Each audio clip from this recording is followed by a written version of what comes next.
പാപത്തിൻ്റെ ഏത് പാതാളക്കുഴിയിലേക്ക് അധപതിച്ചു പോയ ആൾക്കും പുണ്യതീർത്ഥങ്ങളിൽ സ്നാനം ചെയ്ത് മടങ്ങി വരാൻ കഴിയും എന്ന ഓർമ്മപ്പെടുത്തൽ.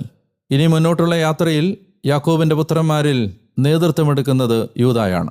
വാഗ്ദത്ത നാട് പിടിച്ചെടുക്കുന്നതിലും പിന്നീട് രാജപരമ്പരകൾ ഉത്ഭവിക്കുന്നതും 13:15 വാഗ്ദാനം ചെയ്ത സ്ത്രീയുടെ സന്തതി ഉത്ഭവിക്കുന്നതുമെല്ലാം യൂദായുടെ പരമ്പരകളിൽ നിന്നാണ്.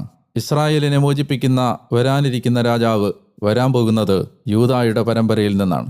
മടങ്ങി വരുന്നവനെ കിരീടമണിയിച്ച് സിംഹാസനത്തിലിരുത്തുന്ന ഒരു ദൈവത്തെ ബൈബിൾ മാത്രമാണ് പരിചയപ്പെടുത്തിയിട്ടുള്ളത്.